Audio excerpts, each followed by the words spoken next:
I will ask him about it. But by golly, we're going to talk about Malamander because I am absolutely in love with this book. So for the uninitiated, for those who haven't already read it 100 times at this point, if you wouldn't mind giving just a brief summary about what the book's about. Yes, so the book is set in a fictional seaside town in the UK, but I've left it deliberately vague, so hopefully you can imagine it wherever you want, really. A fictional seaside town out of season, where the tourists have gone and where only a few locals remain, and the weather has crept in, and the mist comes up the beach, and all the attractions, all the light things are closed down, and mysteries abound. And it's set in a hotel called the Grand Nautilus Hotel, which is on the seafront. And in the basement of the Grand Nautilus Hotel, there lives a boy called Herbert Lemon, or Herbie to his friends. And Herbie is the lost and founder of the Grand Nautilus Hotel. And his job is like a lost property attendant, but it's a bit more elaborate than that. He looks after all the lost things that get handed in, and he has to try to find a way to get them back to their owners. And one day, something very unusual gets handed in to Lost and Foundry. In fact, it's not something at all. It's someone. A girl hands herself in because she was lost in the hotel 12 years before as a baby, and she wants to be found, and she wants Herbie to help her. And so they begin this adventure. Herbie's quite reluctant, but he decides to help her. And very soon they get drawn into a local mystery about a creature called the Malamander, which some people say they've seen down at low tide on the beach, creeping in the mist. And there's a host of characters in the town that they have to interact with, and you never quite know who can be trusted and who isn't. And the adventure kind of grows from there, and has many magical elements that I think you can that have all been inspired in some way by my own experience of living by the sea and of seaside architecture and beachcombing and all the things that I've learned to love and notice in my own life. I've tried to bring exaggerated versions of them into the story to build it up. And I hope if readers decide to read it, that they will enjoy it. And it's published in the US just in 6 days' time, on the 9th of September. So, and this will be airing on Tuesday, so it's 5 days' time. It's even closer. You could be pre-ordering it right now, esteemed audience. It's probably in some shops right now. These things slip out a bit early, don't they? So that's exciting. And who would you say is the ideal reader for this story? I think the ideal reader is probably aged between 9 and 12, or still identifies with 9 and 12. You could be 99 and probably still enjoy it if you like children's books. And in all fairness, you're watching or listening to this show, so we'll assume you maybe at least a little bit care about children's books. Oh yeah, that's true. Yes, and I think it's very specifically not aimed at either boys or girls. I want it to be as universal as possible, and not to be too tied down to any one place, to capture sort of British seaside town, but not be too sort of pinned down to that. So I'm hoping that, and I have been told it is very universal. It seems to be finding readers all over the place, and that is deliberate. I really aim for that. So yeah, and hopefully, I hope it will be the book that somebody who is maybe on the verge of perhaps giving up on reading is given, and they read it and they love it and they try another book afterwards. I mean, if it can do what books did for me at the age of 9, 10, 11, and 12, then and encourage reading, then that would be just amazing. So I suppose I'm secretly hoping for that. There's not nearly as much marching around pointlessly or long songs or any of the rest of it as in The Hobbit, so... No, that's true. That's true. It is quite a short book. I mean, it's very sort of pared down. I mean, that again was very deliberate. In the past, I've tended to be a bit long-winded with my writing, but this one I deliberately wrote it to be as streamlined as possible. So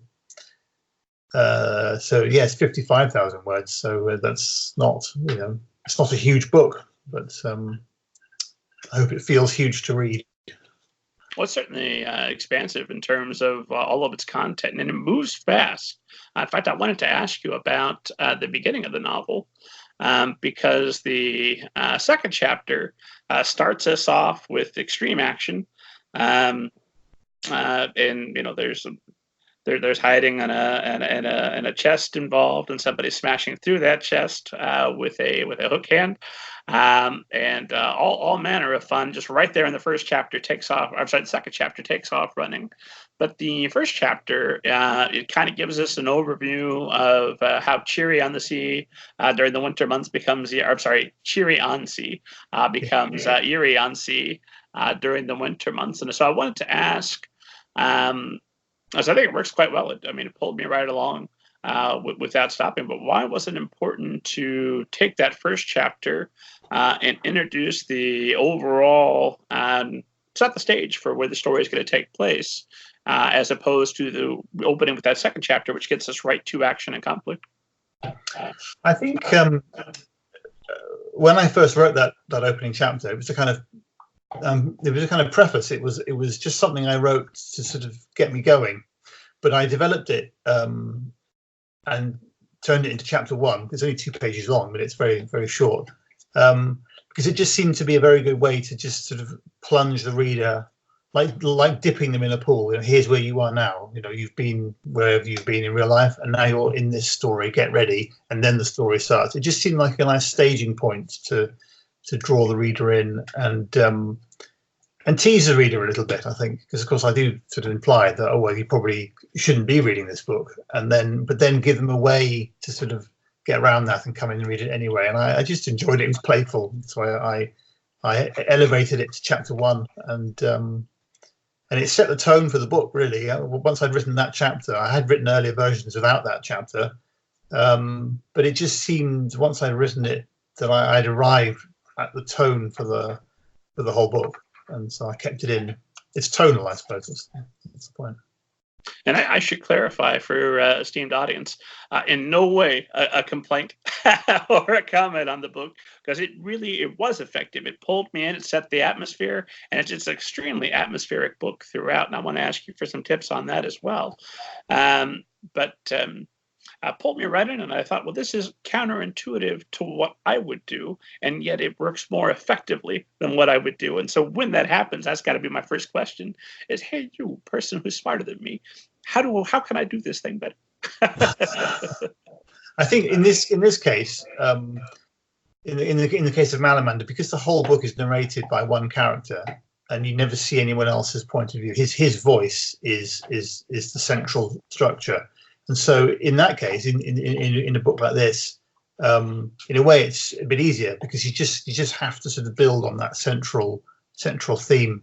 If I was jumping around into Violet's head here and then into Lady Kraken's head there and seeing the world from different points of view, it might not be possible to do something like that. But because it had a sort of simple one point of view throughout the whole thing, it allowed me, I think, to build more and more on that one point of view. I don't know if I'm explaining that very well. Yeah, I don't know what else to say, really. But it just, once I hit upon it, it worked really well. And and again, the fact that the whole book's in the present tense, it's in a very immediate tense, because it's just all of it narrated by Herbie. And again, earlier versions were in the past tense, and they were written as I've always written, in the third person, and suddenly changing to the present and changing to Herbie's point of view for everything, just lifted the whole book up. So I really enjoyed writing in that tense, and yeah, and we'll be doing it again. Well, aside from telling all their friends about it, and recommending it for everyone's Christmas list, and immediately heading off to Amazon and Goodreads and everywhere else, and writing a glowing 5-star review. Oh, thank you. How are you hoping that a reader coming to the story, what experience are you hoping that they're going to have with this? Well, I do hope it's an immersive experience. I think it's harder and harder, I think, for somebody who isn't quite there with reading to have an immersive experience in a book, because there's so many truly visually immersive media out there. There's so many other things to do, and streaming TV coming out of our ears these days. So I really hope that somebody who picks it up will be drawn in, and then want to come back and come back and come back. And I think that's probably, if I can achieve that with just a few people, that would be really great. So what are some things you've done specifically to try to hook those reluctant readers and keep them engaged, not only through this book, but through the two coming sequels? Gosh, it's hard to say. I think I just I worked and worked and worked at the sentences. I just polished it to within an inch of destruction. I just wanted it to trip off the tongue. I wanted it to read aloud as simply as possible. I cut out so many words. I mean, it kept streaming it down. It kept being reduced and reduced and reduced. Not too many adjectives. Cutting down on all those things that are so easy to put in when you're writing, and you just sort of put them in automatically because you're so used to doing it. I went through and I had my editor sort of to look and what can be cut here, what can be cut there, can I shave any words off here? And it felt a bit crazy to be staring at the word count. But I think something I learned when I wrote picture books is that it's very easy to, well, not easy, it's very much the case that you can do a lot more with less if you really pare things down intelligently. But I'm not saying that's easy to do, because sometimes you sort of feel like I've torn a sentence to pieces. But you have to put yourself in the reader's perspective, and you think and think what they need to know. And sometimes they need to know very little in order to proceed with the story. And so, yeah, I mean, you are looking at it with this book. It's like a rock that's been hacked into a pebble in a way. I mean, there's so much stuff that got taken out of it. It really is the tip of the iceberg. I mean, as you know, when you write a book, there's a lot that you write that gets thrown to one side, but before you get to the end. But yeah, I'm not sure I can give a more coherent answer to that, and that wasn't very coherent, was it? So. No, I mentioned the book of David's about 280,000 words, give or take, and that's true. But the original draft was over 400. So just saying. Wow, yeah, yeah, yeah. Gosh, that's a tome. And I did. It's something that struck me is there's very little description, and yet I felt like I could see the characters in my mind. I felt like it was very atmospheric, at times very creepy, which I assume is intentional. So how are you doing so much with so little actually physically there on the page? What were the types of things you were cutting, and what were you keeping? It's difficult to say. I mean, I think I cut too much. My editor did specifically ask to put things in. She said, you need to describe the characters a bit more. We haven't got enough. So, for example, this is Fossil, who has 3 hats on, a head tied on with a piece of string. That was added in simply because my editor was worried that the characters were too thinly described. So I think coming at it from the point of view of forcing myself to add description rather than just describing everything and cutting back, that might be one tip.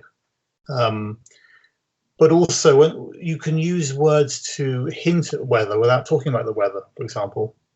So you can do 2 things with one word almost. If you tell somebody, if you tell the reader that the characters are warming up pebbles to put in their pockets when they go out to walk in the outside, then you know what the weather is like outside without having to labour it too much. So I guess it's a hurricane, obviously. Yes, but it's just things like that. I suppose and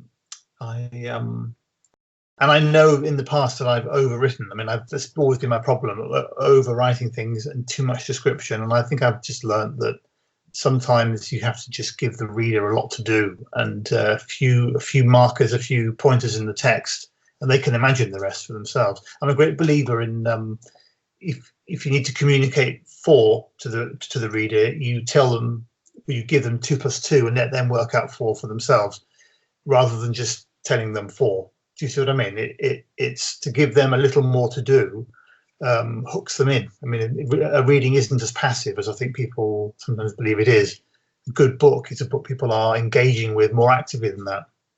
And one way is let them imagine a bit by setting the parameters and the tone, and then not just giving them all the description that goes with it. Does that make sense? It absolutely does. And 2 + 2, but not 4, is something that my critique group parrots to me on a regular basis. Oh, really? Which usually means that, Kent, we're smart enough to understand the novel. You don't have to explain all of this. which is why they're my good friends, and they're to help save me from myself. We all need someone like that. We definitely do. And there's something that I wanted to ask you about, since you mentioned pebbles on the beach. As I'd read that you'd said that Malamander is in many ways the culmination of an ongoing project to turn beachcombing into books, which I love. But I wonder what does that mean? How so? Well, when I first came to live in the seaside town I live in now, and began walking on the beach every day, I discovered beachcombing. And discover the amazing things that you can find. And for a while, I had a Facebook page and even an Instagram account where I would take the things that I found, and then I would present them as something that they weren't, but something which I imagined that they might be. So it was a way into some legends and stories, and it grew quite big. And I stopped doing it really because once I'd started turning, to give an example, I would find a piece of